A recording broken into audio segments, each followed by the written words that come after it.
Good morning, everybody. Welcome back to another episode of the Market Open.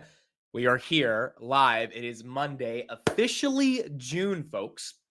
I'm in DC right now, which is why my background looks a little bit different. I'm in an Airbnb. I'm here at a Palantir event. Well, it's not a Palantir event. It's SCSP, Special Competitive Studies Project, and Palantir is going to be one of the booths at the event. So we'll have some content from there later throughout the day on Twitter as well. But we're live. We're here. It is Monday. This is the third month of Q2. We are ending out Q2 in about 28 days. And then we're done, dude. We're done with Q2. We enter into Q3. And after that, we're basically into what is my favorite time of the year after summer, which is September through December. I feel like that's objectively the best time of the year. Like if you polled 100 people, I feel like 80 of them at least would say September through December is the best time of the year. And that's it. And then we are done with 2025. We are officially into the 6th month of the year, which is kind of crazy, but we are going to be ending out the year in the next couple months. And what's also really interesting is that the S&P 500 is basically flat year to date. So that is going to be something that maybe changes to the upside. And we actually get a $6,500, $6,600 price target. As Tom Lee said this morning, we'll listen to what he said, or we're going to stay flat. But regardless, for the next few months, we're going to see kind of how this market plays out, and we will go from there. Good morning, everyone. Thank you for being here. It feels like it's been a while since I didn't do the show last night. I was traveling, so I couldn't do the future show last night. Bro, I was waiting yesterday for the market open. Hope you had a good weekend. I did have a good weekend. Hope everyone had a good weekend. Yesterday was just a lot of traveling, so now we're here. This whole week is going to be traveling. I'll be back to New Jersey on Friday. You'll see what I'm doing on Wednesday and Thursday. But tomorrow, I thought I wasn't going to be able to do the show tomorrow. Tomorrow's actually a free day. Tomorrow, market open, market close. Tomorrow's going to be a normal day. Today, market close is probably not going to happen, but tomorrow it's going to be pretty simple to get through everything. And then we'll just keep going from there throughout the rest of the week. But yeah, hopefully everyone had a good weekend. We got a lot to talk about, a lot to discuss. We got a lot of headlines that are happening in regards to tariffs, in regards to some of these growth expectations. We got Tom Lee, who thinks we're in the start of a brand new bull market, which is actually very exciting. So we're going to talk about that. It's not the same without the fake bricks. This is why we need to bring the bricks to the new apartment, because it's just not going to feel the same ever when we do a market open without the bricks as well. I hope everyone enjoyed the debate over the weekend on SoFi. It wasn't even really much of a debate. It was more of a discussion, I would say. And it kind of happened spontaneously. We didn't plan it or anything. I didn't even really want to do it, to be honest, but I posted something about Grab and DDI responded to it. He compared it to SoFi and he said, hey, let's have the discussion. And I said, all right, let's do it. And so I think it was an informative discussion for 2 hours. And I think there were some good perspectives on both sides that were introduced. Some people got triggered. That's fine. People can think what they want and have their different interpretations of it. I think the whole point of it was for retail investors coming together and trying to have a, discussion about how they think about the stock. And overall, I think it was very respectful and amicable, and it got a little spicy a couple times, but that's what's supposed to happen in a debate. But overall, I think it was good. And I think the fact that we did it in the first place was good. Anyone who said the debate was pointless, I fundamentally disagree with that. I think you might not like how the debate went down, but I think there was a point to being able to have the discussion. And, hopefully we'll do more of those in the future. I think it's healthy for the overall retail audience for people to come together and debate. For everyone asking why weren't other people invited, guys, you can't have a debate with 10 people. So everyone's like, well, why wasn't this person invited? It's because you can't have 10,000 people do it. Like a debate, you can only have, even all of us were struggling to get words in, right? Because in a debate, everyone's going back and forth. So there was a reason it was just 4 people, and it wasn't some planned thing that we spent 3 months planning. It was literally Tanner texted me at 4 p.m. He's like, hey, can you ask Steve if you're down? I'm like, all right, sure, we'll do it. And that's how we did it. So overall, it was fun. Hopefully we'll do more of those, and we'll keep getting into it. All right, so we got a lot to talk about. Thank you, everybody, for being here. A bunch of different headlines. I think let's get started with Mr. Tom Lee, who believes that we are indeed in a new bull market. And the way he's thinking of this bull market, I think, is also very interesting. So let's get started with him, and then we'll keep going from there in terms of all the other headlines we have into this morning. All the uncertainty. Oh, this is the wrong one. Let me pull up the other one. This was Stephanie Guild from Robinhood. The interesting thing that Tom Lee said as well is that not only does he think it's the start of a bull market, he thinks that this is a buy the dip, or any dip opportunity becomes a buy the dip opportunity because of what happened on April 7th. So we'll listen to that and then keep going from there. It is the first trading day of June second day of June. Our first guest today says the current market looks more like the start of a new bull rather than a late cycle bull, and that could mean some good buying opportunities. Joining now is Tom Lee, Fundstrat Capital CIO and head of research and a CNBC contributor. He's very calm, even in the face of adversity, but this time the markets have come back to you in a big way. Because at this point, I think they've exceeded your targets they were a couple of months away from where we are right now, and we're already there. So you're raising your targets overall? Yes, I think, when at the April lows, we thought we could make a move back to 5,500. Right, we're at 5,900 on the S&P. That's right. But our full year target was 6,600. So I think that's still a reasonable expectation. You never changed that.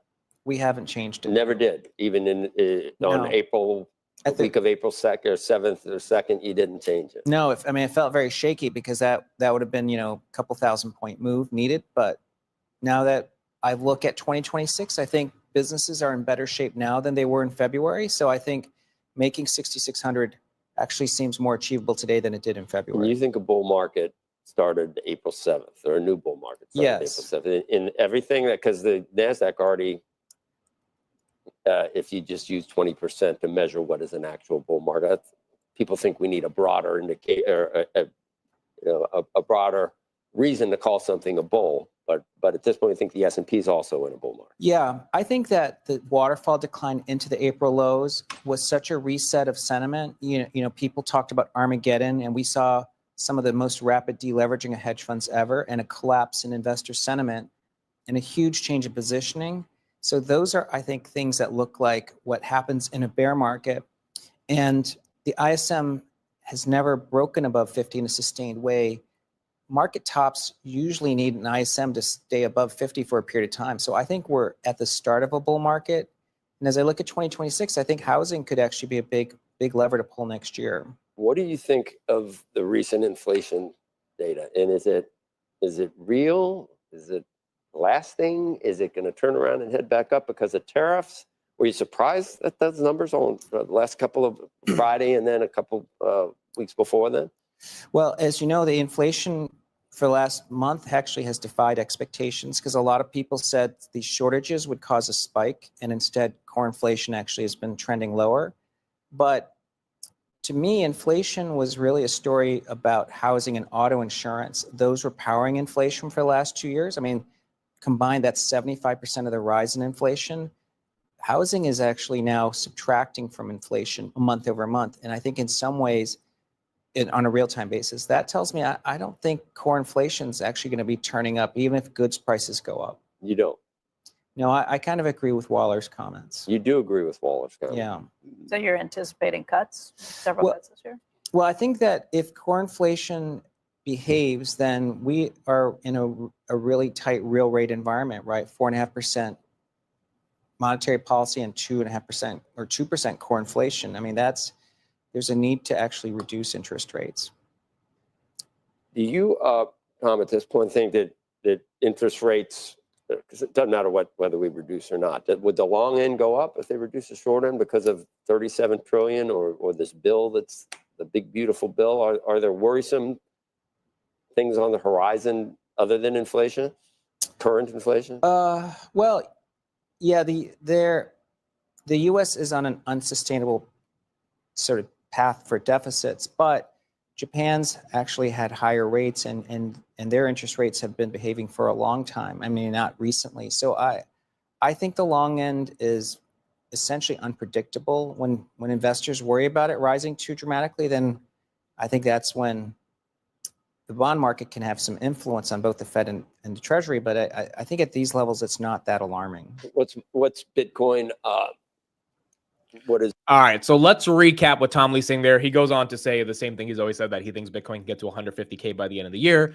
He also thinks that the long-term target on Bitcoin is around about 2.5 to 3 million if you just use the market cap comparison with gold. So nothing new there coming from Mr. Tom Lee. So 3 things that he said that were really important. Number 1, his S&P target is 6,600, which a little bit above 6,500. I think it's very achievable. I mean, I think all of us would agree if earnings growth can continue the way it's continuing, that is achievable, and the trade deals come in, that would be really good.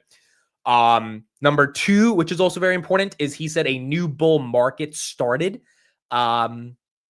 A new bull market started on April 7th because of massive deleveraging and sentiment collapse, which created this new opportunity. I thought that was really interesting, right? Because a new bull market is terminology that like makes people think, oh, like, well, markets are cheap. If it's a new bull market, I should be getting in right now. And I wouldn't say markets are necessarily cheap. I would say markets are justifiably trading at where they're trading at. And the bears would hate to hear that because the bears think the markets are incredibly overvalued.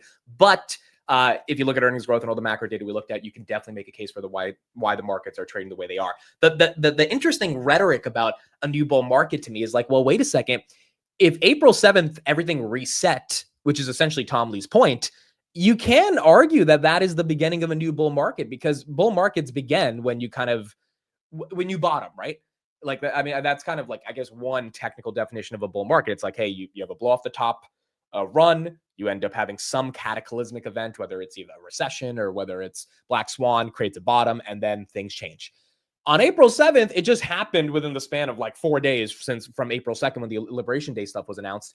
And we got to 2022 levels on the S&P, and now we're back to being bullish again, given everything reversed. So you could argue the technicalities on if that is a quote unquote bull market, but that did create a massive opportunity. And I think one of the things, and we'll look at some charts in a second, that Tom Lee's pointing to is that if hedgies have to chase this bull market because they deleveraged because sentiment collapsed as aggressively as they did, which is what he said, that's when I think we can get to new all-time highs because whoever bought the dip, but you really need big money buying the dip, and that might end up being the hedge funds.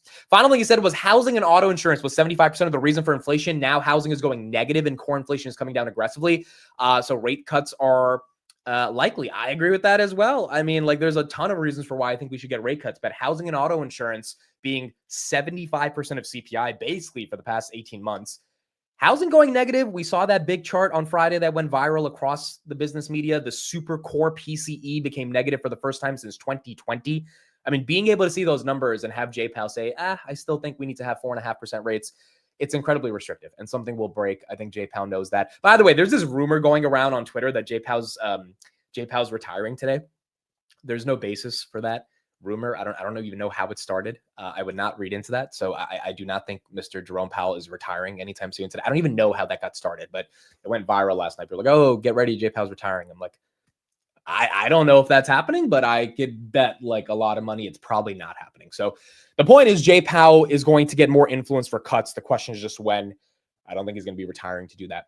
But if we have housing continue to go as negative as it is, which becomes the 2026 catalyst that Tom Lee's pointing to, then maybe that would be a good thing for the broader markets.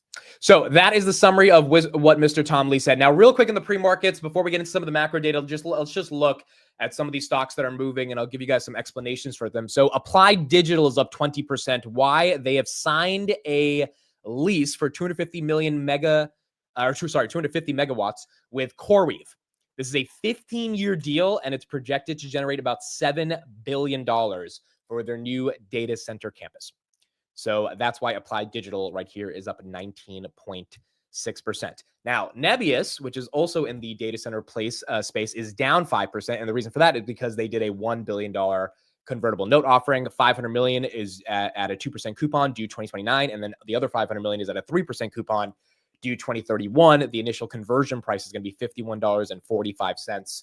Which is some decent upside from the $34 that it's at right now. The CEO said the fresh capital we are raising now gives us more firepower to go faster, paving the way for increased revenue opportunities in 2026 and further accelerating us towards our medium-term target of mid-single digit billions of dollars in revenue as a high margin business with potential upside. And that's why Nebius right here is down 5%. This is a nothing burger. If you're long Nebius, I mean, you can't get mad that they're raising $1 billion. Like, their stock is up 50% from the lows. 100% from the lows. I think it's probably smart. CoreWeave as well. I mean, CoreWeave raised $2 billion a couple of weeks ago. That didn't even really affect the stock. CoreWeave right here, of course, up 4.2%. Why not? But this is the time to dilute, and it's strategic dilution. It's not GameStop type of dilution. Like, let's just dump shares to dump shares. It's, raising money because that money ultimately will help them in the long term. So that's what you got on Nebius and CoreWeave and APLD. Now, Google, I don't know why Google's down 2%. If anyone has a theory, let me know. I don't think it's just the Mag 7s in general. Meta right here is flat. Microsoft is also looking flat. Apple is flat. Yeah, it's a Google thing. It's a Google thing. I don't see any headlines. There were some Waymo updates that were positive over the weekend from what I see.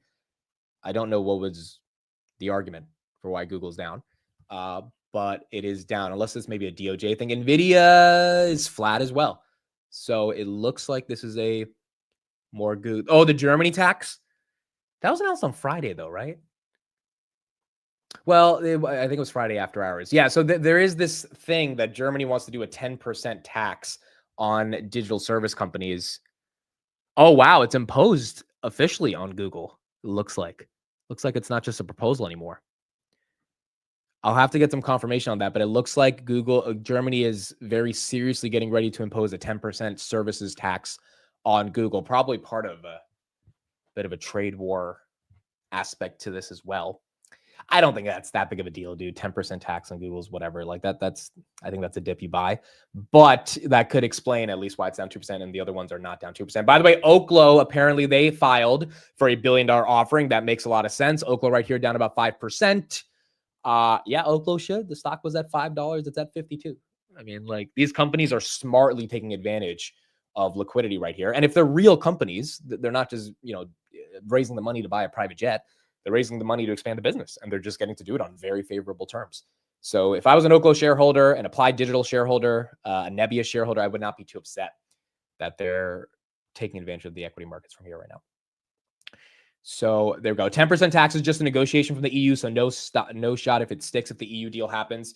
Yeah, I agree. And we got updates from Trump on Friday that they're making good progress on the EU deal. We did get some updates over the weekend of some stuff they're not making progress on, in particular with China that we'll talk about. But yeah, I wouldn't read much into this 10% tax on Google. But it is an explanation, at least, for why it's down right here in the pre-market. Okay, cool. So let's talk about some macro stuff. We talked about Tom Lee. We talked about some of these stocks moving in the pre-markets. There's a ton of macro data that has happened over the weekend that I think will be influencing this week. This week's going to be interesting. The non-farm payrolls is the big number this week. And I think this week, Jay Powell's also talking today at 1 p.m. At some economic club or conference. I will not be able to stream it, but I honestly think he's not going to say anything that interesting. It's going to kind of be like the talk he did 2 weeks ago where he talked for like 10 minutes and that was it. He just said we're going to be data driven. So I don't think Jay Powell's going to say anything crazy. I think this week's going to be relatively flat, if not down. I'm not expecting another green week. The S&P 500, by the way, every time we have had a red day has returned 0.36% on average in 2025 the day after. This has literally been a buy the dip year. It doesn't feel like 2024 in terms of the velocity of how much the market has moved because the S&P is flat. But every single time we've had a red day, the following day, on average, the S&P 500 was up 0.36%. So people have bought the dip. And I think this week is going to be a similar week, but it's not going to be a week where we get any meaningful changes in the broader market. I don't think we get to 6,000 on the S&P, barring anything else from like happening that's like really good. I think it's going to be a week of consolidation. I think June itself is going to be a month of consolidation because we had a massive reversal in April. We had a 6% move in May. That was the best May since 1990. It was the best month for the S&P 500 since November of 2023. I think June just chilling out and relaxing so that we don't get some crazy momentum and then things get a little bit too frothy is very normal and would be healthy. The question is just going to be if that's going to play out. And, if that does, then we'll kind of see how that goes from there. We do have JOLTS numbers as well. Yeah, so we have JOLTS numbers and we have non-farm payrolls that we'll talk about expectations on both of those, but those are going to be important this week as well. All right, let's talk about China and what's going on with China. We got some issues. Here was Besant over the weekend, and here's what he had to say about China. As the defense secretary just said, there's an imminent military threat from China to Taiwan. Days earlier, Secretary Rubio said he'd aggressively revoked Chinese student visas. On top of that, you have curbing exports to China. Trade talks, you said, with Beijing are stalled, and President Trump just accused China of violating an agreement and now says no more Mr. Nice Guy. Are you intentionally escalating this standoff with Beijing?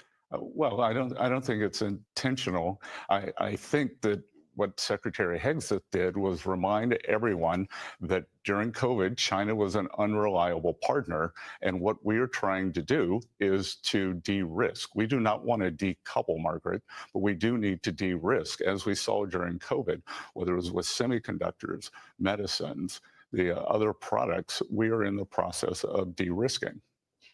Making the United States less reliant on China. But at the Well, same and the whole world. The whole world, because what China is doing is they are holding back products that are essential for the industrial supply chains of India, of Europe, and that is not what a reliable partner does. So is that like what specifically is President Trump saying when he says they're violating an agreement? Because it was the one you negotiated in Geneva earlier this month. And what's the consequence for that? Well, we will see what the consequences are. I am confident that when President Trump and Party Chairman Xi have a call, that this will be ironed out.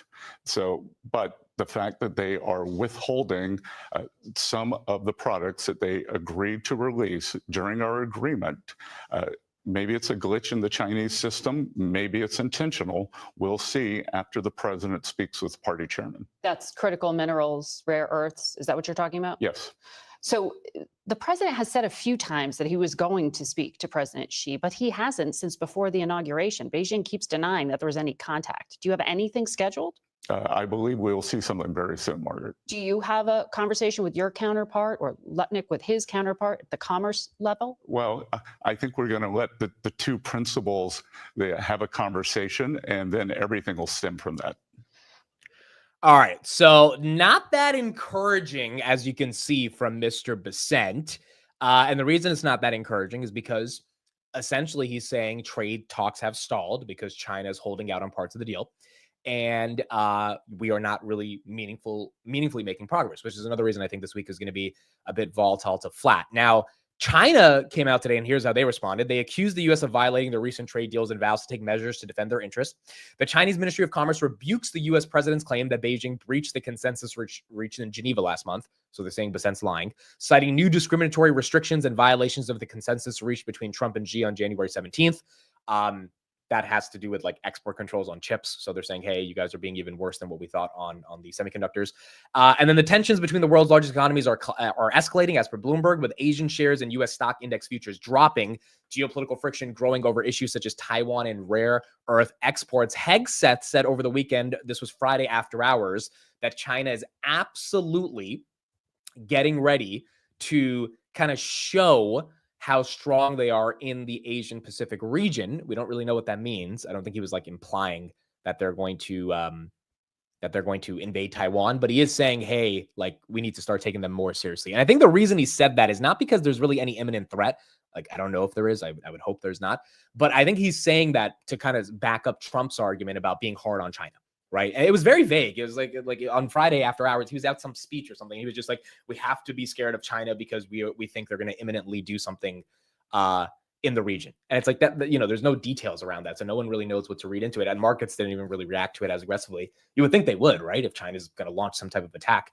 But I think he said it more so as this way to just back up the Trump argument of like, hey, we need to be tough on China because China is China. S&P 500 right here, down about 0.32%.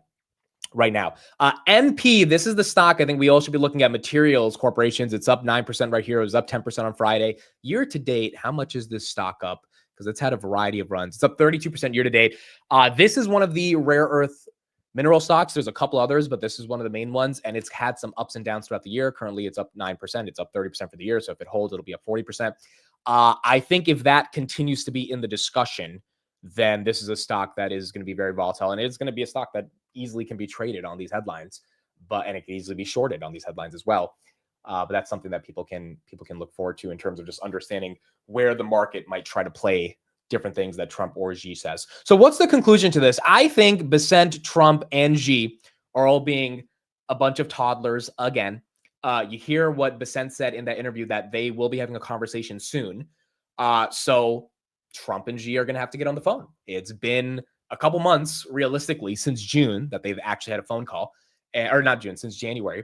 And both sides have said they've had a phone call, but kind of not really confirmed that Trump and Xi have had a phone call.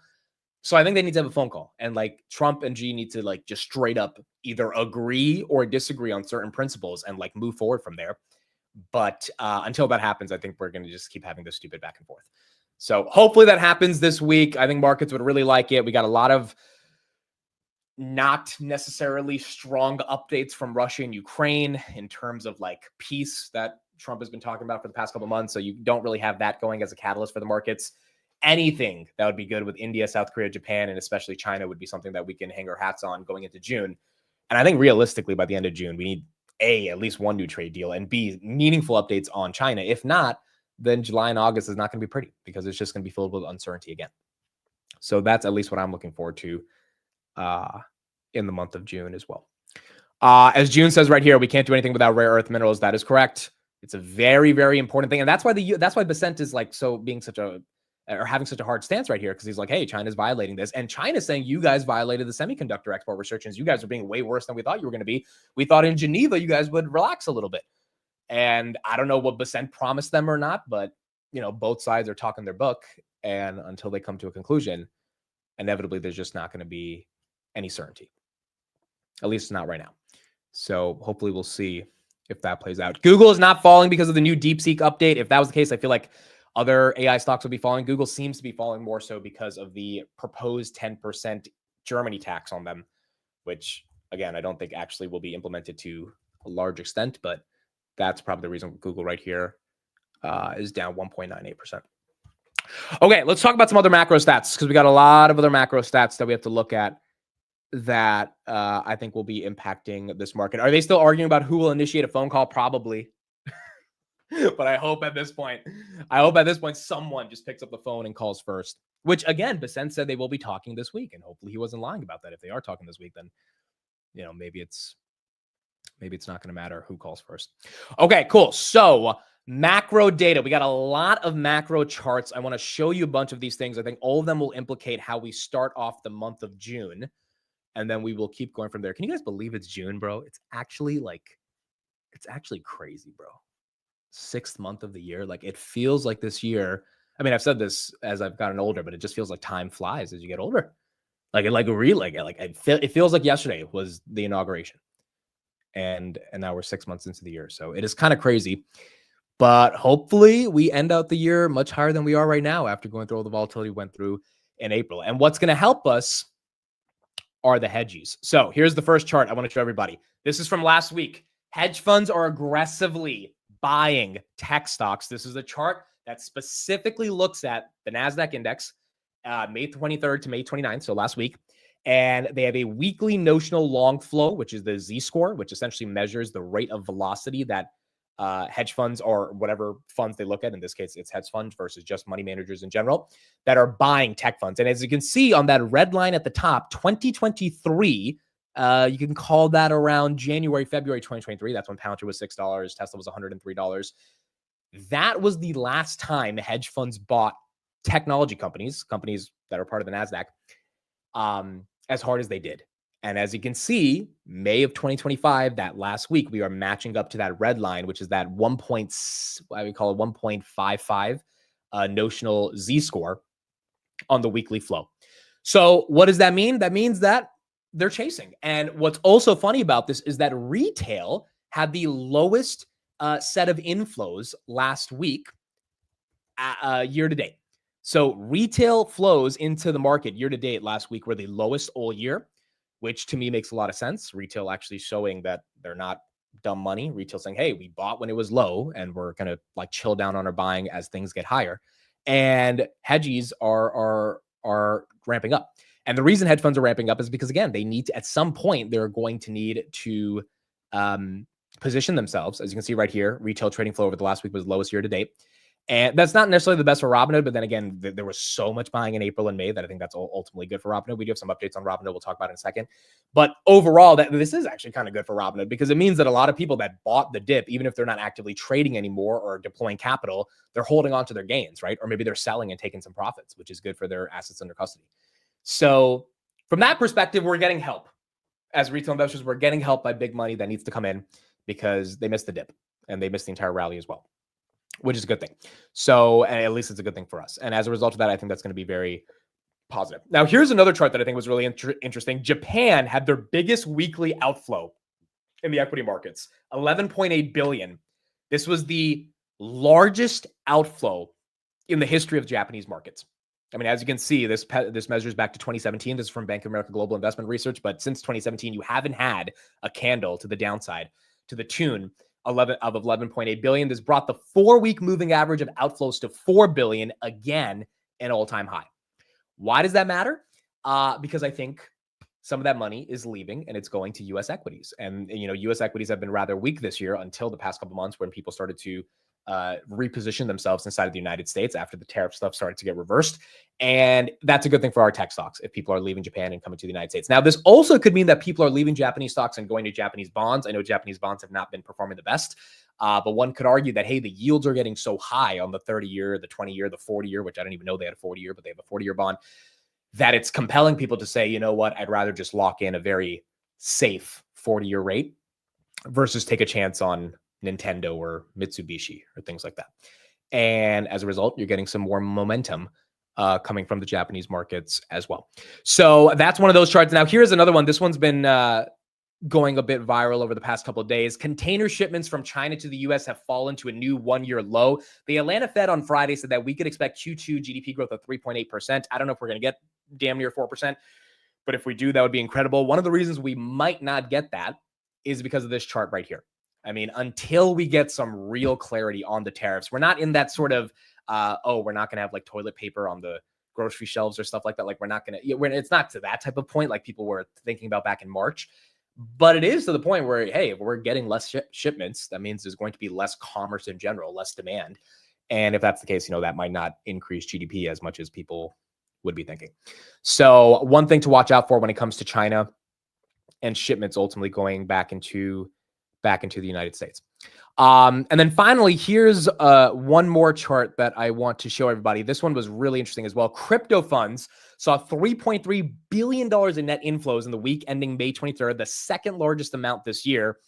Cumulatively, since 2019, we are at 63 billion flows to crypto, which is one of the best performing ETFs outside of the S&P and VOO when you look at them in aggregate. Why does this matter? Because Bitcoin is still a thing and Bitcoin's not going away. We are holding above 100,000. We're at 104 right now. We're not at those all-time highs at 112, but it's been one of the most silent rallies on Bitcoin because retail hasn't really been participating as aggressively as they have before, which is also a good thing because that means that retail might not be selling as much given institutional investors are coming in. But for all the stocks that are affected by this, like a MicroStrategy, a Robinhood, a Coinbase, etc., it seems like there's a healthy level of demand still flowing into Bitcoin. And if we do enter a market where we start to see the money supply go up again, if the Fed maybe doesn't aggressively quantitatively ease, but puts their hat in the ring a little bit in regards to it and maybe buys back some treasuries, maybe takes their foot off the gas when it comes to quantitative tightening at least, then that also would be a good thing in the context of Bitcoin and the overall money supply. And then here's the final chart right here. Actually, this comes from Fundstrat, and Tom Lee was talking about this. ISM is still below 50. And you kind of need a market tops usually when ISM, especially ISM manufacturing, I think we'll get ISM services on Thursday, remains above 50, right? Because that means the economy is expanding. Below 50 means we're contracting. So we don't want to get aggressively below 50 because then that's recession. But if we're like at 47, 48, that's not bad. That just means we have more room to grow. And in a market that's in a bull market, you need growth. If you have no more room to grow, you top out. And so there's another argument right here that earnings growth is strong, and you're looking at other pieces of hard macro data that shows there is more room to growth. Non-farm payroll numbers, the market wants 130,000 jobs on Friday. Last time we got 177,000 jobs. It's a really tricky situation because if we get more than 130,000, J-Pow once again will be like, well, why should I be cutting if the labor market is as good as it is? The probabilities for a June cut right here are 4.7%. If we get less than 130,000, meaning we finally miss on non-farm payroll expectations for the first time in like a year, then Trump's going to look bad, which will be good for us in the context of just like getting J-Pow to be like, okay, finally there's some weakness in the labor market. I have to cut rates. And maybe Trump uses that to his benefit of saying, see, I told you guys the economy is not the best. Maybe J-Pow needs to cut rates, but that would also be Trump admitting the economy is not the best. And so on Friday, that number is going to be very important. I think we're going to beat, I don't see any evidence at all that the labor market is struggling. I mean, there's some anecdotal pieces of evidence that I'm pretty sure everyone's aware of. You see Microsoft laying off some people, IBM, but like, is there some epic problem that would cause unemployment to ramp up by anything more than a couple basis points? Probably not. And maybe Friday, you know, we'll see if that narrative is not the same. But if it's not, then we get back to this point where JPO asks, why should I cut if the labor market is okay? And so I think we're gonna have to see kind of how that, you know, how that ends up playing out. Mid has a new podcast room. He's moving up in the world. No, I'm in an Airbnb. I am not in a new podcast room. I am just here for the next, honestly, like 2 days, but that's why I'm here. By the way, people were saying, hey, is that bullish Airbnb? This stock, although the company has done so many amazing things and like they've kept innovating, stock's been a dud. And I think it's one of those companies where it's like you use their services here and there, even though I know a lot of people hate Airbnbs and they just pick hotels instead. But the stock itself is just like not been that good. The reason, you know, I picked an Airbnb over hotels because I'm in DC and DC is expensive.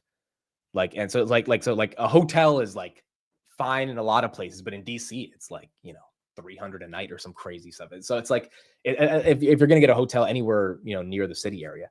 So an Airbnb, I think it's like 300 for basically 2.5 days, which is a lot better. But I'm not the biggest Airbnb guy either. I do it out of convenience more so, and like because it's cheap, not because I love the product or service that much. Even though my Airbnb experiences have not been horrible. You guys think I'm in Steve's laundry room? Dude, speaking of Steve, this man, he's becoming a little bit of a creator. He's becoming a little bit of a creator. Yesterday on Twitter, I was so proud of him. He posted something outside of the stock market and people loved it. This was Steve's milk haul from Sunday. You guys are seeing that right here on the screen. He called me while he was online to get his milk. He was like, what's up? I was like, good morning. He was like, you know what I'm doing right now? I was like, I have no idea what you're doing right now. He's like, I'm in line to get my milk. I was like, okay. He's like, I'm going to post it later on Twitter. I was like, all right, Steve, you do you. And he actually did it. And this is what this man does on a Sunday. He goes to Ronnie Brook Farms in upstate New York. Is it upstate New York? I don't know if it's upstate New York. It's like, or it's in Long Island, I think. And he gets his milk. So my stomach gurgled seeing this big. Dude, I don't like milk. Like, I'm not a milk guy. I don't like, you know, the whole propaganda that the world tells you about milk gives you calcium and all this stuff. Like, I'm not a milk dude. I'm not a milk dude. But he loves it. So, and he loves his yogurt and all that stuff. So there you go. Shout out to Mr. Steve and his milk. Cool. Okay, so that was a lot of the macro data, and we're going to be getting some more this week. It's going to be a relatively light week, folks. There's barely any earnings. Earnings season is done. We grew 13.4%. That's why the markets are up. So earnings were great. NVIDIA crushed it, even though NVIDIA stock is getting a little disrespected. Remember, the reason NVIDIA fell on Friday is because of those new China tariffs that the United States is thinking of imposing. I mean, it is what it is. I still think they're negotiating, so we'll see what happens. NVIDIA right here down a little bit in the pre-markets. Also, Trump did announce on Friday night that he's raising the tariff rate on steel and aluminum from 25% to 50%. I don't really know why. I think it's because of the merger between the Steel Corporation in the United States, and he's kind of thinking that he didn't want the merger initially, but he went to Pittsburgh, did a whole rally, and I think the way to compensate for the merger in his eyes is to have a tariff on the steel. I don't know if it makes a lot of sense, to be honest, but nonetheless, that could also be another reason we're going to get some volatility this week as we have steel and aluminum companies and those products as, you know, raw materials that a lot of companies use. That has to be factored in if we're actually going to be paying a 50% tariff on those. So outside of that, non-farm payrolls is the big number this week. No real earnings. I mean, the month of June, I think, is going to be relatively calm. You know, it's not going to be that crazy. And if that's the case, then really when we get back into July, we'll have earnings and we'll go from there. I mean, there's still some big things happening in June, but overall, May and April were really what we needed to see if this market could turn around. I mean, dude, do you guys remember in April, we thought this was just going to be one of those years? Like it is kind of, it is remarkable we are here right now. Because in 2022, we had these little hopes and dreams of like, hey, we're going to recover, we're going to get back. And then every single time we just kept collapsing. It's been 2 months and we've had 2 months of a full recovery. And I really hope that we continue with this recovery or at least stay at these levels, because this year could have easily been 2022. And it turned out to not be, at least so far. And that is because, in my opinion as well, we're living in the greatest tech revolution of all time. It's hard for it to be 2022 when the market is just so bullish on what's going on with AI. And hopefully we can just get that to continue towards the end of the year. Speaking of AI, Anthropic tripled their revenue from $1 billion to $3 billion to start off the year. So that was another update we got, I think, late on Friday, which is kind of crazy. Anthropic is now worth 61 billion, and they've literally tripled their revenue in the past couple months, which again is pointing to how incredibly vast this ecosystem will be when it comes to AI. Speaking of Anthropic as well, here's another quote we got from an article from the Wall Street Journal. Anthropic's AI model Claude 4 Opus went even further. Researchers told the model it would be replaced by another AI system and fed it fictitious emails, suggesting the lead engineer was having an affair. In 84% of the tests, the model drew on the emails to blackmail the lead engineer into not shutting it down. In other cases, it attempted to copy itself to external servers, wrote self-replicating malware, and left messages for future versions of itself about evading human control. This is why Anthropic went from $1 billion to $3 billion in revenue in 5 months. But also, this is why, Steve might be right that the AI is going to take over the world and literally not leave anything for us. So we are creating one of the craziest technologies in the history of humanity. But it's going to be worth a lot of money. It's just, what is that money going to mean to what ends up happening to humanity, dude? When I was reading this article, it was crazy, and we'll go deeper on it on another day, and I'll tell you guys all the other background of the experiment they ran on Claude 4. Claude 4, by the way, is one of the core, or Claude itself is one of the core LLMs that coders use. So that LLM is being fed with a lot of training data around high-level coding, and as a result, it's one of the more smarter models, is one of the more smart models that's coming out right now. That is potentially able to not self-destruct, even if it's instructed to do so. And the implications of that, I think, are going to be very interesting over the coming weeks. Can we slow down the Terminators? Yeah, we might have to slow down the Terminators. Robinhood, real quick. We got 3 minutes until the market opens. By the way, guys, I forgot my bell. I also forgot my small bell. So we're going to have to bust out that YouTube Shorts that I made like 5 months ago with ringing the bell this morning. Literally, dude, I was leaving in the morning. I was like, I have to remember my little bell. I always need my little bell when I'm traveling.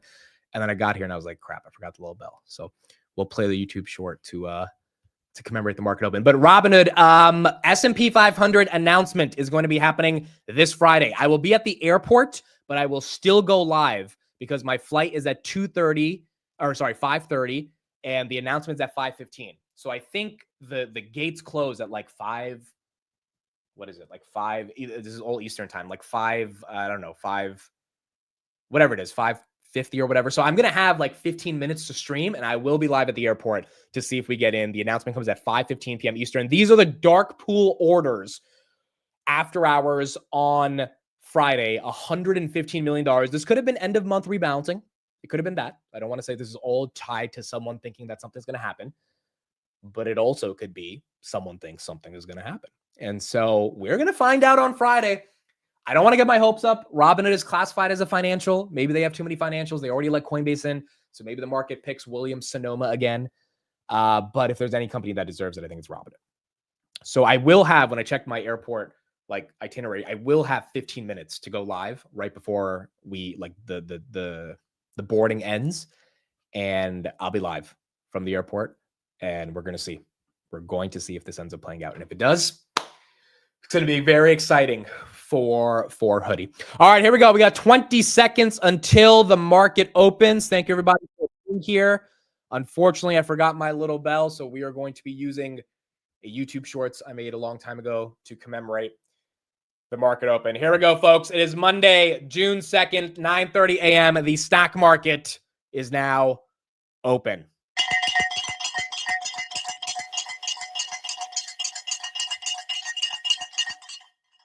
The bell has to be rung every day. No matter how it happens, it has to be rung every day. All right, wake your ass up.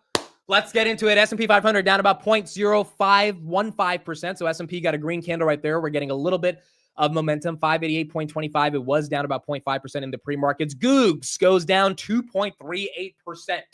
2.38%. Palantir had a massive day on Monday. Oh my goodness. We are right back to where we were. So it was 132.92 we ended on Friday. We were up 7%. Are we about to break 133? It looks like we are. The entire market is flat, but Palantir is going up. This is absolutely incredible. This is 133. Holy crap, dude. We are back to 133 on Palantir. It got there for a second. I'll bring up resistance in a bit and we'll keep going from there, but there was no resistance at 133. Dude, the market cannot get enough of this stock. We'll go back to Palantir in just a minute. NVIDIA goes green as well. Oh, that's bullish. NVIDIA going up 1%. Microsoft flat. Apple's a little green. Oklo's flat. Google still down 2%. Nebius down 4%. Applied Digital up 30%. They signed a big deal with CoreWeave. That's why they're up. Robinhood recovering. Is everything recovering? Even Tesla was down 3%. Tesla's now down barely 0.5%. Seems like everything's kind of recovering. Palantir, it's all-time high. Holy crap, it's about to hit all-time highs. Holy crap, no, it did. If it hits 133 the all-time high was 133.91. We just hit 133.95. Did we just break all-time highs, bro? Goodness gracious. Rocket Lab 2690, that's up. Bitcoin I think is down a little bit on the day. Where is Bitcoin? Bitcoin is 104. That's basically flat. Palantir 132.91. Wow, Palantir really got some momentum. 133.99. We did not break 134. Let me check the resistance at 134. The resistance is 157,000 shares. 157,000 shares at 135. Robinhood getting some momentum back at 66. Not stopping. CoreWeave, I don't know why it's up 8%, but it's up 8%. Robinhood trying to go back for 67. That's up 1%. Dude, so that head fake at the end of Friday when things were going a little red, but then they switched green, but then after hours they went red. It looks like we're going back to the final 10 minutes of Friday from 3:50 to 4 p.m. Eastern. Everything started getting momentum. There you go. Robinhood back to 67. Robinhood back to 67 with a vengeance. 67.20 right now on Hoodie. Where is Hims? Is Hims moving as well? It was up 8% on Friday. Hims is up another 2.3% right now. Hims is up 2% right now. Where is SoFi? SoFi 1353. SoFi is up 2% as well. SoFi did get a little bit of a downgrade this morning from Truist. They were crushed. They have a hold and a $14 target, and they were questioning their credit risk. I think that's one of the dumbest reasons to be upset at SoFi. SoFi does not have bad loans, and they have they really make sure they check when they give a loan out. So I think the Truist analyst who's questioning like the defaults and delinquencies, that's just like a stupid downgrade. Looks like the market doesn't care though. So the SoFi right here up 2%. Palantir 134, folks. That is a all-time high on Palantir. It's happening on a Monday, June 2nd. I don't really have a reason for it, but it is indeed happening. NVIDIA back to 137. And then Hoodie. Holy crap. I think Hoodie's trying to go for 68. We did not hit the all-time high, or the 52-week high was 67.72. We beat that because we're at 66.77. If it can go for 68, then we're going to get there. Palantir right here got rejected at 134.47 right now, 133.66. My goodness, dude. Robinhood and Palantir 52-week highs. Palantir all-time highs. Robinhood basically all-time highs, even though it's 52-week highs, but still. Wow. Dude, Monday morning, June 2nd. There you go. Palantir, it broke through the 134, 157,000 shares. I think we'll be right back to 134 pretty soon, as long as this volume comes in. Remember, the reason we jumped up 5% on Friday, or 7%, was because of the New York Times article, in my opinion, that tried to be a hit piece. And in reality, it just got the world to be more excited about Palantir. Now, one thing I want to warn everybody about Palantir real quick. There are a lot of narratives being formed right now. Tesla right here going green as well, 346, about Palantir being the most evil company in America and spying on you and taking all your data. And when I mean there's a lot of narratives, I have seen multiple videos this weekend with that title. I have seen numerous tweets that have millions of views by these like super alt-right-wing conspiracy accounts that are like trying to prove that the government hates you and all this stuff, like the Laura Loomers of the world and all this. Like these people are like, putting out the narrative that Palantir is an evil company. I think if you're a Palantir investor, you just got to be ready to deal with that. That is something that comes with the territory. I thought we were done with that, 4 years ago, but it's back. And it's a weird narrative that is going to be pushed by people that have an agenda. At the end of the day, if the company keeps executing, I don't think much is going to affect that agenda. And yes, they have a database on Americans because they have a lot of different things that they do for Americans in regards to the IRS, the FDA, the CDC. There's a lot of good things that Palantir does in regards to being able to aggregate big data. Like, this is just the world we live in. So I think we just have to watch out for that narrative, but that narrative is starting to form a lot more. And it could be a risk to the stock, but in reality, I think so many people just believe that big data in the government is a lucrative business that they're not going to care about the perception risk like they did about 4 or 5 years ago. And so I don't think it'll affect the stock as aggressively. Corey right here up 8.7%. Robin at 67.57. Let me check the resistance for 68. It really does feel like people think Hood's getting into the S&P 500, and that could be propelling some of the buying pressure right here. Otherwise, I'm not sure why Hood goes up if the S&P and Bitcoin are flat, right? Like usually moves as a beta to those asset classes as well. And that's what we're seeing, or that's what we're not seeing today, given it's moving independently. 68 is 24,000 shares. 24,000 shares to get to 68 on Palantir. Applied Digital, my goodness. Shout out to anyone who's in this. I know some of you guys are in this one. APLD up 40%. Big deal with CoreWeave today. Up 40%. That's what you get when you invest in a small cap. If there's any big piece of news, that small cap can start running aggressively. CoreWeave right here up 9.2%. Still below the all-time highs, but still it was at 130. It's at 122, but still a good run this morning. UNH, is that pumping? UNH is up 3% as well. UNH 310 from when it was 285 last week? Yeah, around 285. As Sachin says right here, Palantir doesn't even have data on Americans. American government agencies have data on Americans for which they use Palantir software, and they will use it with or without, as Snowden has also shown earlier. Yeah. I mean, look, everyone who's like at least part of this channel or this community or has at least understood Palantir and the thesis of Palantir, you know this like surveillance state narrative is absolute garbage. It's like stupid. It's like the people that say that it's intellectually lazy. It's like it's a fun headline that people want to run with because they can point to some big boogeyman. That's just not the truth. And when Vice Media and all these people start printing these headlines because it gets a lot of clicks because everyone wants to know what's the secret company that's spying on us, that's how the narrative perpetuates. But it's not real. And so I think if you're a Palantir investor, you just have to remember that whatever those narratives are, they ultimately will not take away from the crux of the business that Palantir is engaging in, which is not spying on people's data. It's providing software to corporations and agencies to become more effective. And so I think it's one of the things that could be a headwind, but given how lucrative that business is and how much people are actually excited about these government contracts, which is what the New York Times article kind of pointed out, which kind of flipped the narrative on the hit piece, turning into a momentum article for the stock. I think it ultimately, hopefully, will not have a massive negative impact on Palantir. CrowdStrike right here, 476. That's up 1%. I think we have earnings for them coming up this week. Oscar Health, 1386. That one is relatively green. Tesla, 347. SoFi's up about 2%. Hims right here, 58. CoreWeave up 10.2%. Palantir getting rejected at 133.50. Let's see if we can get back to 134, but it is up another 1% on the day. Reddit goes green as well. There is Reddit. 112, whereas Uber is green. Grab, we have some updates on Grab that we'll talk about. Grab is down 0.72%. Looks like Grab is getting into the motor insurance business based on an article that came out last night, which will be very exciting for the company. They already have a bunch of different insurance units as part of their financial services product, but it looks like they're entering into a business that has 400 million in premiums written every year in Singapore. So we'll see how that has an update on Grab. S&P goes green. S&P goes green. Not bad. Not bad at all. Shout out to Chad in the chat. Let's go. Let's freaking go. Oh, holy crap. I think we did it, folks. I think we did it. Hoodie. She did it. 68 Dolores on Mr. Robin Hood. It is a new 52-week high, matching Palantir today with a new 52-week high at 134. 47. Palantir just 12 cents away from getting back to 134, an absolute monster. And realistically, this is an all-time high for Hood. The last all-time high was 85, but that lasted for like 5 seconds. Lasted a little longer than me, to be honest. But Robinhood right here, 67.93. It looks like it's trying to get back to those all-time highs. It hit 68.20 on the day, broke through those 24,000 shares that it had as a wall. At 68. Where's AMD on the day? AMD 113.37. That's up 2.3%. And then NVIDIA was at 137. NVIDIA still at, wow, NVIDIA.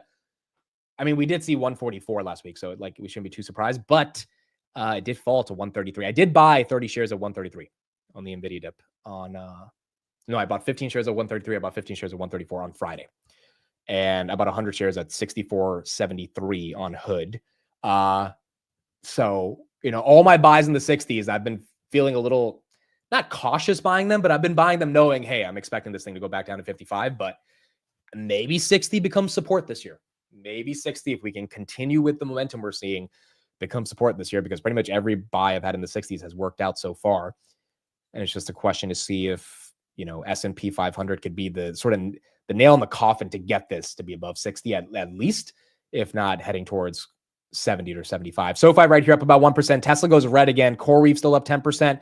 Uber's flat. Grab is flat. Nvidia 1.6. And then Palantir, we back to 134. We got rejected again. 133.50 is where Palantir is at. Where's Navitas?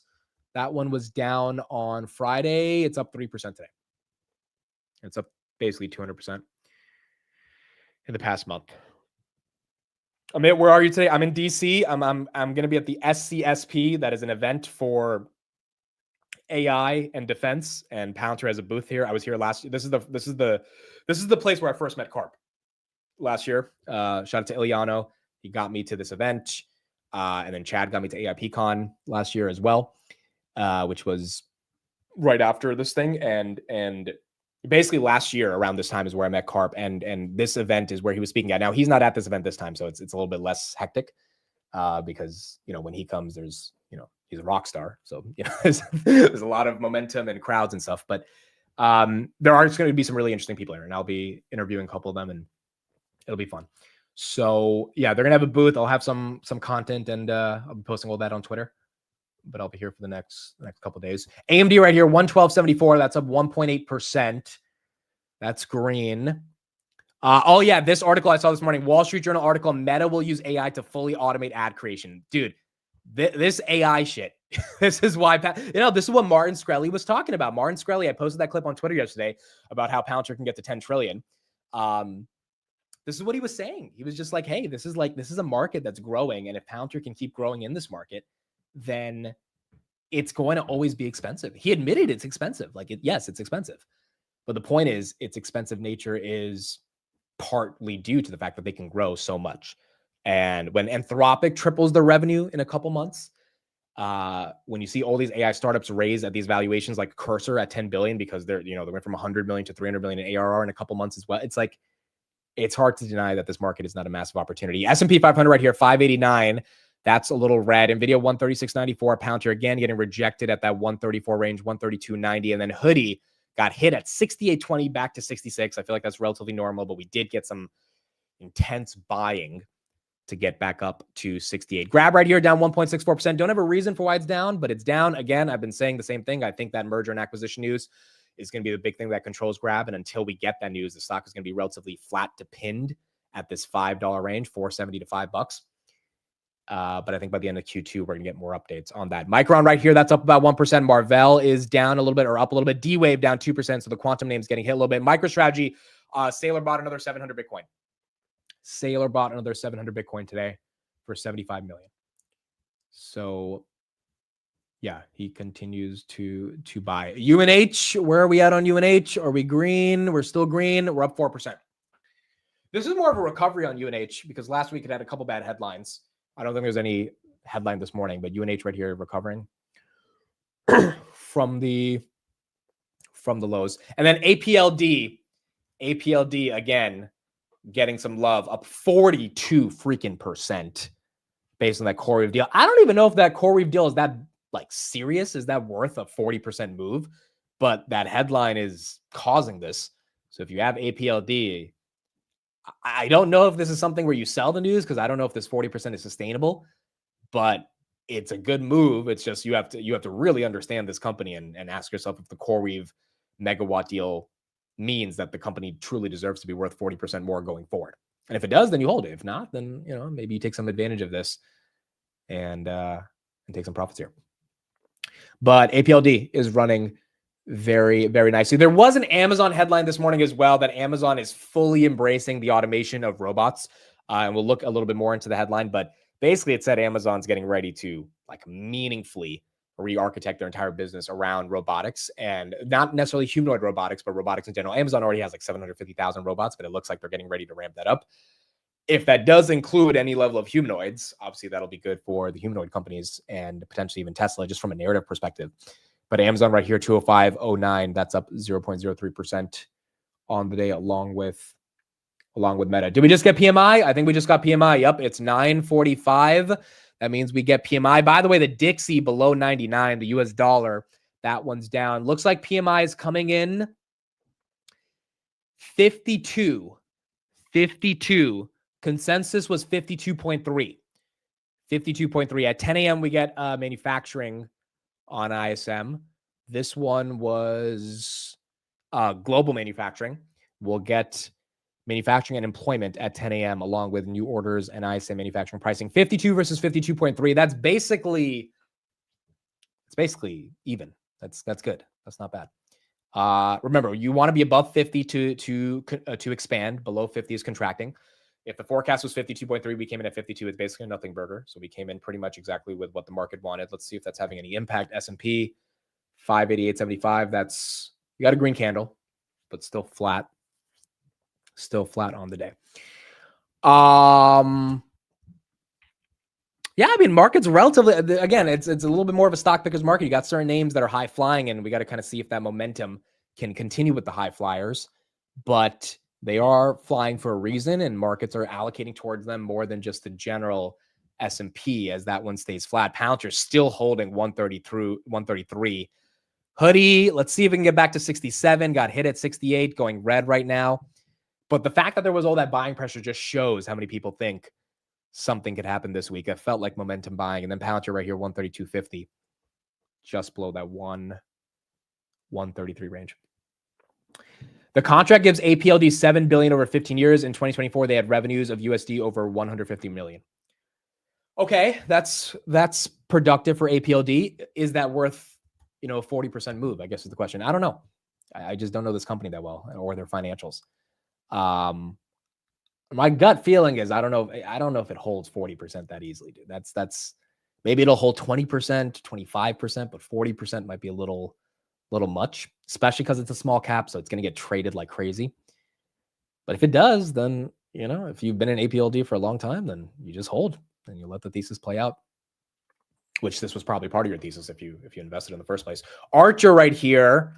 Archer is down 2%. So Archer put out some video today of someone flying one of their aircrafts. I think they're trying to hit back against the narrative from that short report that came out a week ago that says by 2028 they're still not going to be operationally functioning. Looks like that video is not helping because the stock's right here down 2%. But I with Archer, it's more so tell me versus show me, or show me versus tell me, right? Like actually show me something real, because I don't think they've proved that yet, even though they're a very exciting company. And so until they do, I think that will be a little bit of an overhang on the stock. But again, the stock was $3. Now it's at $9. So, unless you bought in at like 11 or 12, you can't really complain that much about their progress. NVIDIA right here, 136. Bitcoin, 103.9. That one's falling off. Rocket Lab down about 2%. Airbnb is up a little bit. Google down 1.6. Apple's flat. Microsoft's flat. Meta, 654. That's up 1% on Meta. Maybe on that ad news from the Wall Street Journal. MicroStrategy, 371. Ulta, they had a good earnings. That's down 1%. SMCI is flat. And then ELF is also flat after being up 30% last week. The Qs are a little bit green. 519.83 currently right now. Cool. So that's what we got. Did you buy Misty? Yes, I bought Misty. I bought 250 shares of Misty. So I bought 250 shares of Misty, and I bought 250 shares of NVDY. Look, no one should follow me on this. This is my own experiment. I am getting very interested in how the yield max ETFs operate. Did a lot of research over the weekend. There's a great video by the founder and the manager of the Misty fund, like the actual guy who's making the trades on the Misty fund. The guy's been working in options since 1983. I mean, he's basically dedicated his life to understanding the derivatives market. And it was just a fascinating podcast getting to hear them talk about covered calls and how they use their synthetic long strategy and all this stuff. So I'm taking a little bit of a chance. So I bought 250 shares of Misty, 250 shares of NVDY, and we'll see. We'll see how it plays out. It'll be an experiment. And if I like it, I'll add more to it. But I think I understand the internal dynamics of how they're doing what they're doing. A lot of people just buy these funds because they think it's free money and they just think it's like income, which is the core reason why the funds are even generating the AUM they are. But I spent a decent amount of time this weekend just listening to the founders of it talk. And I think there's a shot that like this actually does make sense over the long term. Now, granted, you have to hold them because of NAV erosion. So if you buy these funds, you have to go into it with a year-long trajectory because your NAV will be eroded. And so you kind of have to do a year-long experiment of if I hold these for 365 days, what is the actual net return I get minus the depreciation on the stock, which inevitably will happen because they take money out of the stock to pay the distributions in the form of dividends. But we'll find out over the next year, kind of how that goes through. But it's interesting, dude. It's very fascinating. Very, very, very fascinating. Bsoft says, spent the weekend reading over them after hearing Stephen Yu. I really like the yield max. I bought Tesla, Misty, and NVIDIA today. Yeah, I don't think it's crazy. I don't think it's crazy. There's obviously risks associated to it in regards to the IV on the underlying obviously collapsing, the market and having a macro swing, et cetera, et cetera. But at its core, they're not doing anything that's that complicated. They're just doing it in a very strategic way. And I could do the same thing they're doing myself. I kind of don't feel like navigating it the way they are. And I think it's just easier for them to handle it for me and for me to invest. So we'll see. It'll be a year-long experiment, but I'll let you guys know when I get the first dividend every month and see how the fund ultimately performs. Also, I mean, for Misty and NVIDIA, I'm basically buying them at lows. Like I think Misty got to like 17 at the very low. It's at 21. It's not that, different. And then NVIDIA got to like 13, the NVDY one, it's at 15. So don't feel like I'm buying them at the top at least, but hopefully they're not at the top. Maribel, thank you for the $10 super chat. Did I miss discussion on Powell's exit rumor? I talked about it in the morning. There is no Powell exit. That is a rumor that unfortunately got started on Twitter and somehow went viral. Pounter right here, 132.22. That's probably not happening. I mean, it's possible, but it's likely not happening. So I don't think Powell will be retiring today. And I'm pretty sure that was fake news. But if he was, then yeah, we probably would have, we probably would have had a market that would have been more excited because we would be getting rate cuts. Here is the update on the PMI, and then we'll keep going from there. So we shed 0.3%. However, it's still the second best reading of the year, and it's the highest since February, which was the highest of the year at 52.7. It's also the fifth in a row consecutive reading in expansion territory, being above 50. Whereas at the end of last year, we had 6 months in a row that finished off 24 that were below 50. We're going to also get ISM manufacturing PMIs at the top of the hour. Suffice it to say, all maturity yields are a bit higher today. Equities a bit lower. All right, so we'll get services in about 8 minutes. Tesla is taking a bit of a drop here, folks. I actually do know why. I do know why. That is a little bit of a nasty drop, though, bro. It was almost 350 at 9:30. Now it's at 339. So the reason, which maybe is not the best reason, but it is a reason. The sales in Europe, again, were bad today. So there were two countries that uniquely had really ugly sales. Denmark and Sweden and Portugal. They have lower May sales in Denmark, Sweden, and Portugal. Now, granted, the market kind of recovered, and that news dropped like 2 hours ago, and the market kind of shrugged it off. But maybe the market cares about that right now. Tesla right here down 1.7%, or is that everything? Well, the S&P right here down 0.5%. Maybe that's more of a function of the macro. Nope, that's everything. I think Tesla is falling with the macro. That's everything falling. Pounter is about to go red. There she goes. Pounter from all-time highs to red. Robinhood's like 2 cents away from going red. Amazon went red. S&P went red. UNH, it was at 313. Now it's at 310. Tessie down 2. Archer down 3. Q's just went red after going green. Applied Digital was up 40. Now it's only up 28. So you got candles there. Maybe some of those Denmark, Sweden, Portugal sales are affecting Tesla today, but it more so feels like macro, given everything's going red all at once. Grab's going down further. Uber's going down. Reddit's going down. SoFi goes red. Hims was at almost 59. Now it's at 57. Airbnb goes red. Rocket Lab stays red. Google continues to go down 2%. Okay, so what is the reason for this red? I don't know. I don't think it's ISM. 10 a.m. slam. Yeah, I kind of, dude, I really do feel, let's do a poll on this. I really do feel June's going to be flat to down just because I think April and May were so aggressive that it's just a little hard to ask, another aggressive month. And I don't think it's crazy if we end up red for the month. But I don't think it's gonna be like a 5% down or anything. It's gonna be like 1 or 2%, nothing crazy. June averages a positive 0.1% movement over the past years. So more likely than not, we're flat. And we need a good CPI and good non-farm payrolls to kind of stay elevated. If we get a bad CPI, bad non-farm payrolls, that might end up getting JPL to cut, ironically. So there's kind of some good news, bad news dynamic playing out.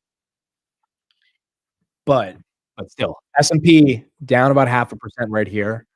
The Russia-Ukraine stuff, that's not the best. I don't know if that's a super massive headwind for the market. Markets have been able to absorb a lot of the Russia-Ukraine stuff over the past couple of years, but yeah, that's definitely not good. Palantir slightly going green again. Nvidia still trying to hold 136, and then Robinhood slightly going green as well. So maybe a tiny bit of a reversal that we're seeing right here. S&P is still down. Yeah, it was down 0.5%. Now it's down 1/3%, dude. It's a little bit of a back and forth type of market right here.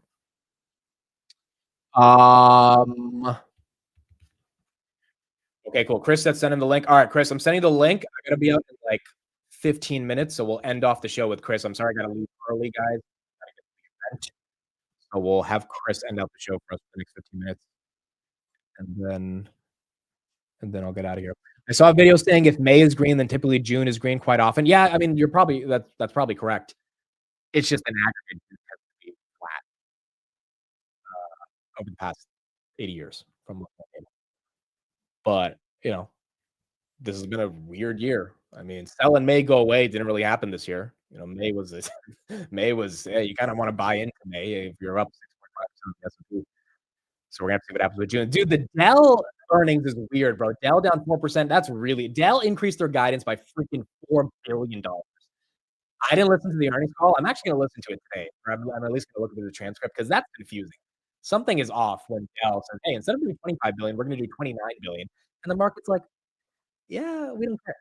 That's weird. Maybe it's priced for that, but that one was confusing for me. The mic is being weird. Okay, let's get Kris on, and then I'm gonna fix my mic. Kris, good morning. What's up? Nothing much, dude. Just trying to do some more on the ground research. I went to like half a dozen stores and I'll just like buy something and I'll just have like a quick conversation with them. It's like, hey, how's it going? Like, how's business been lately and everything else? Yesterday, me and the wife we went to IHOP, and usually IHOP around like 9-10 o'clock is pretty bumping, right? Wasn't that many people. And it's funny because like I spoke to a lot of different like restaurant people around me and stuff, and they're like, yeah, just people are kind of not as active when it comes to eating out as much.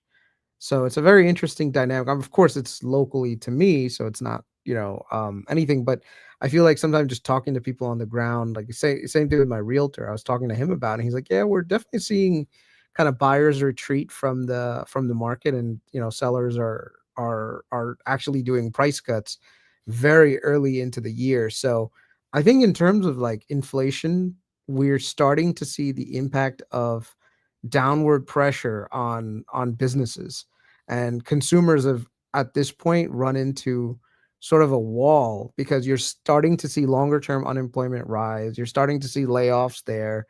You're starting to see also like student loans come into the picture now.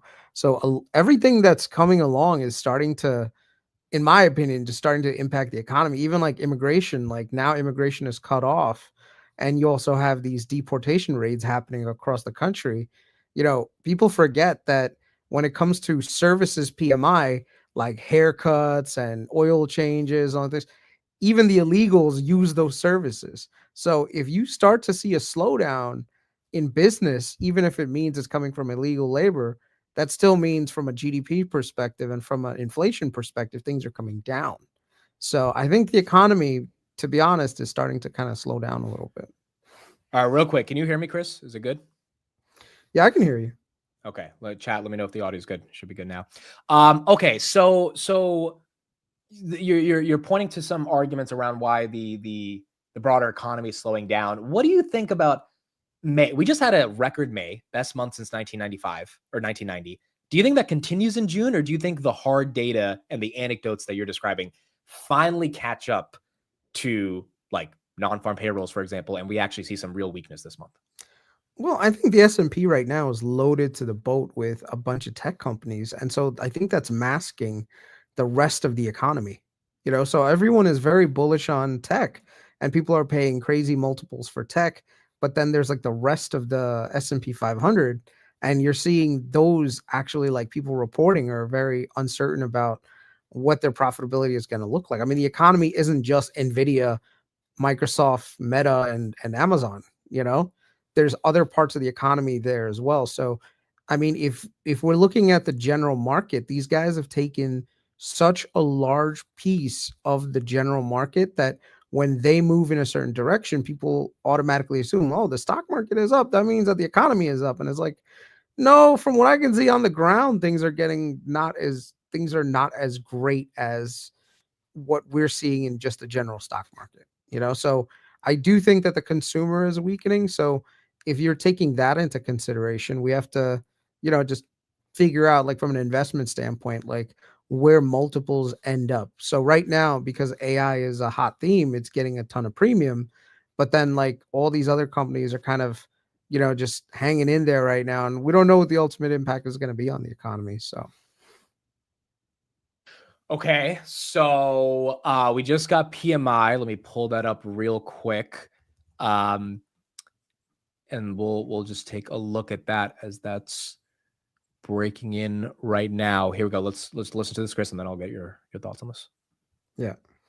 To last month, from down 0.5% to down 0.8%. So back-to-back negatives there on construction spending. Let's go to ISM. These are May reads, and these are the entire read. There's no mid-month on the ISM. Manufacturing, 48.5. That means 3 consecutive readings in contraction territory under 50. Weakest since November of last year. So obviously weakest of this year. If we look at prices paid, moving in the wrong direction in terms of expectations, looking for a number around 69.3. 69.4, it is sequentially a bit lower than 69.8 in the rearview mirror, but that means now we've had 4 prices paid readings that are above 60, which is a pretty powerful level. And you're going to look at interest rates, pay attention to that. Finally, new orders, 47.6, following 47.2. That's the 4th in a row in contraction territory. And finally, on the employment front, considering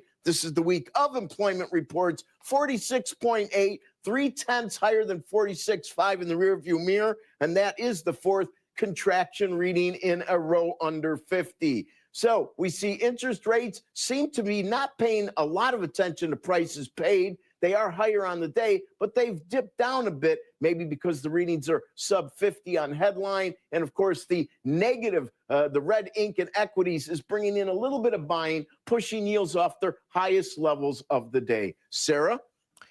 Kris, your thoughts on what this kind of means for yields, and if you think we actually are topping now on the 10-year? I mean, to be frank, long yields are going to be tricky to figure out where they go. Like you maybe the 10-year, you could have some level of, accuracy in guiding like which direction it's going to go. But with like long bonds, like 30-year, it's going to be very difficult because you don't know what the impact of actual demand is going to be on treasuries going forward, depending on how the Trump administration reacts to things. That's the challenge right now. I honestly believe if it weren't for the tariffs, Jay Powell would have cut at least twice by now, and we could have actually expected 2 more cuts. I think the fact that the administration has kind of like put itself in a position where it's fighting the Fed a little bit has made Jay Powell and the team kind of cautious. Is something it's definitely going to be something that is going to be discussed way down into the future, because I think Jay Powell should be cutting right now. I don't think there's any doubt in my mind that June deserves a 25 basis point cut. I mean, they were late last year. There seems like they're going to be late this year. And the thing is, the longer they hold off on these cuts, it just means that they're going to have to cut deeper when something, like breaks. And the thing is, like, why would you want something to break? Wouldn't it be better just to kind of like ease it into the situation? So I don't know. Do you think the labor market is bad right now? Like, personally, do you think that's the case? I think it depends on who you ask, to be honest with you. Put in the chat as well. Do you guys think the labor market anecdotally is being propped up, and in reality, your friends, your family, you can tell unemployment is rising? I mean, it's something that we have to just keep in mind that, there's going to be like regional disparities that happen. So, and it's also very sector dependent. Like, I'll tell you, the 3 sectors that kind of concern me right now are, number 1, of course, is going to be construction. With high interest rates, building rates have gone down significantly. So construction is not that great right now. And so a lot of people that work in the construction field, they're going to be taking a hit right? So number one is construction. Number two is oil and natural gas. Oil and natural gas right now, prices are low. The Saudis and OPEC have said that they're going to boost production, which means you're probably going to see oil stay below that 60 mark for quite some time, which means a lot of the plays in the Permian are not going to be profitable, which means there's not going to be a lot of additional drilling. So that's another problem that you're going to run into. And the Right. third one, and the one that I guess like right now people may or may not realize, is a lot of white collar jobs, they're going to be in a bad place because with AI, I think a lot of employers are realizing that, hey, we can actually get more done with AI than we need all these additional people for. And so, the people that currently have the jobs, they're fine. Like, the businesses are holding on to them. But a lot of people who are new grads that are coming into this market, they may not be getting the picture may not be the job picture may not be as rosy for them, you know? Chris, Hood was hitting 68, Palantir was hitting 134, Nvidia was at 137, and then within seconds they're all back down. Do you think there's too much chasing in this market? I mean, to go from all-time highs to then right back down to red, is that normal? Is that healthy? I mean, it's just a few points, man. I mean, if they were dropping by like 5-6%, then yeah, you could say like. No, but my point is hitting all-time highs means tons of buying pressure, and then that disappearing within seconds. That to me is a little, it's just kind of. I mean, Hood is only technically a $30 billion market cap company. I mean, in the relative scheme of things, it's not like Nvidia or Microsoft, that are like in the trillions. So it's intraday price movements are not something to like be weary of. It's looking at the longer term trends in which direction these businesses are moving, right? And that's the thing to remember. So for me right now, when I look at these companies, I'm saying, okay, you know what, from a valuation perspective, how are these guys doing? Like, what are some of the things that are underlying the business outside of the macro that make sense? I agree with that, but it reminds me a little bit of February. Even HIMS was almost 60 this morning, and now it's right back. It's like there's a bucket of stocks, the AppLovins of the world, all these things that they get a big move up, and then they just get dumped. And it kind of feels like they're still holding this. It's not like the bottom's falling out like April, but it does kind of feel like that's repeating itself. Investors may be a little bit more skittish right now with some of the macroeconomic data coming out and kind of pointing towards what we're talking about. So, like you saw the ISM number came out and they said, oh, it's below expectations. It's like, okay, there you go. Boom. And now everyone's like, oh my God, we're in a recession again. So the markets are always going to move up and down. I think the other thing is like with retail participation being as high it is right now, you're going to see a lot more volatility. Whenever retail becomes too gung-ho and really like dumps a lot of money in, retail tends to pump things up and also dump things in a much more disorderly way. So that's why you get that volatility.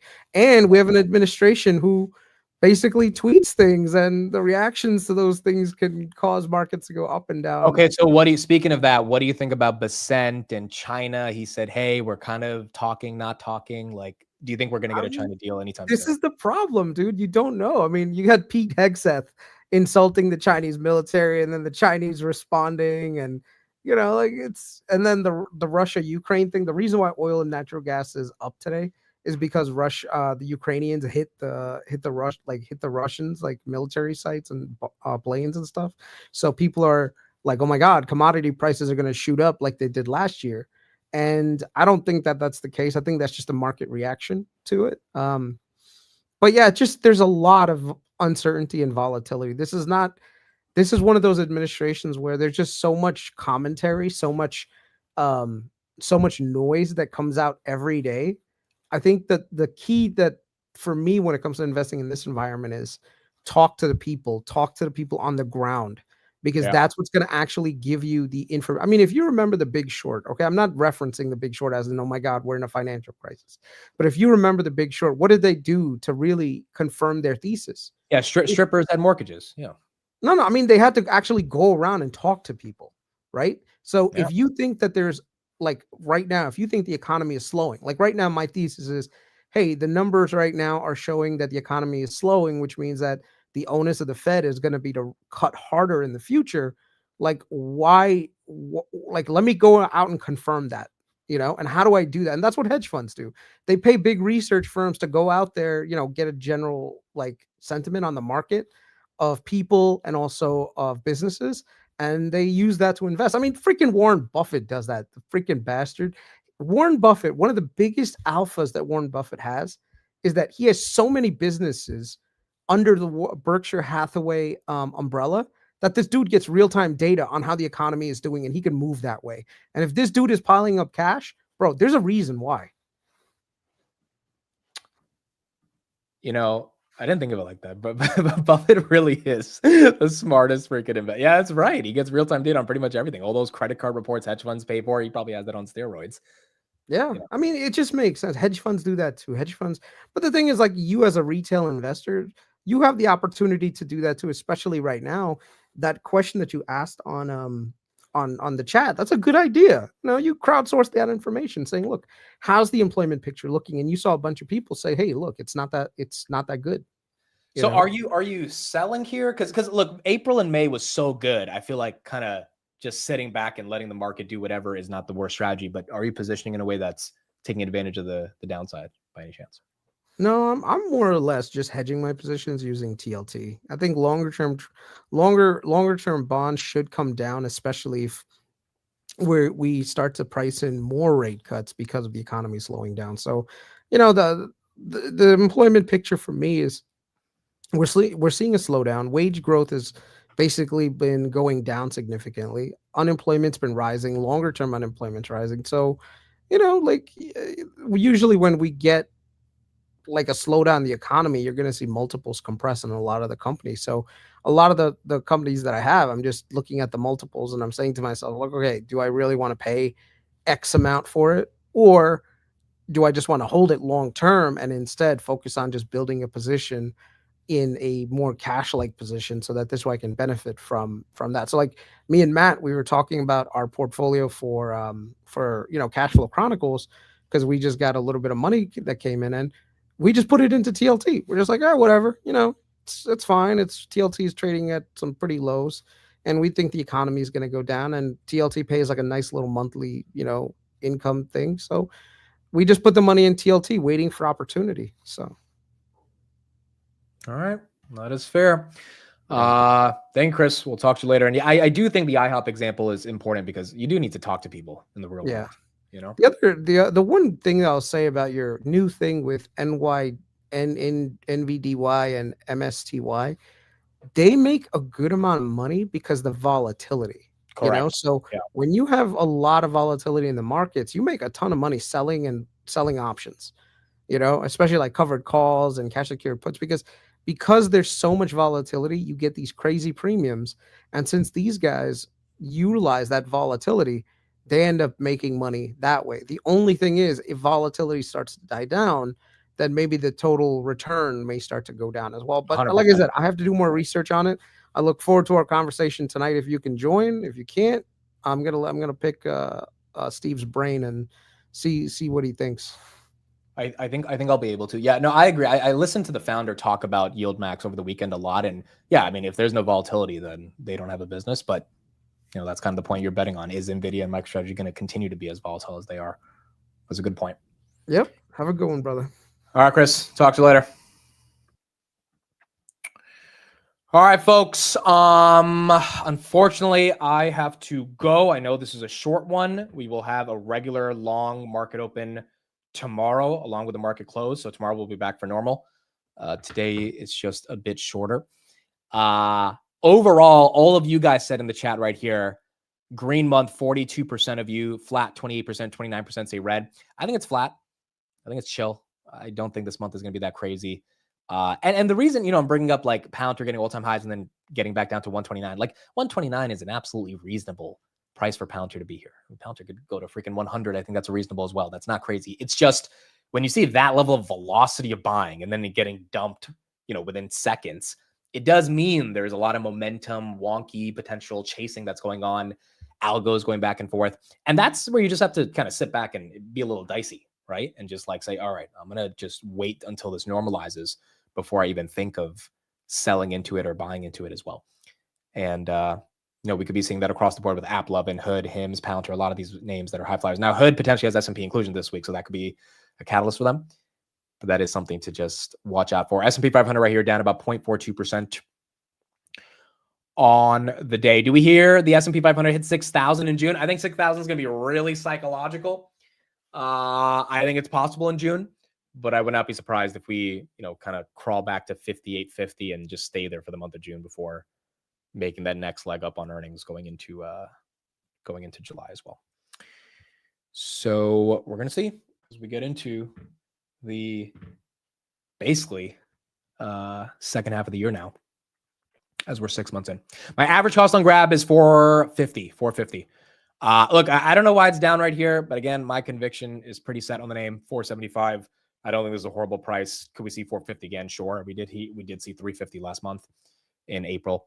But I don't think these levels are crazy. I think it's trading well below its intrinsic value of around $7, which is what I have. Amazon right here, 203. That's down about 1%. UNH still gapping up 2.7. Palantir now going down. Again, momentum to the downside. It is a high flyer, up or down. So we kind of just have to be ready for that. And then NVIDIA right here, 136.50 on the day. All right, cool. That is it. I will be back tomorrow, not today. And we'll keep going from there. The Palantir event, again, it's not really a Palantir event. It's just a expo. And Palantir is going to have a booth. So I'll be able to post a ton of stuff. I will be interviewing someone from Palantir that's really cool that you guys will enjoy. Hopefully that podcast will be out probably in like a week. But this is the AI Expo. And as you can see, Palantir right here is a big sponsor with Google. So hopefully we'll get some good behind the scenes content today and I'll be able to show that. I'll see Iliano as well. I'll ask him when the merch store is dropping. I know a lot of you guys have been waiting for that. So we'll get some updates on that later throughout the day as well. All right, cool. Thank you, everybody. We'll be back tomorrow on the Market Open. Bye, everyone. Have a good one.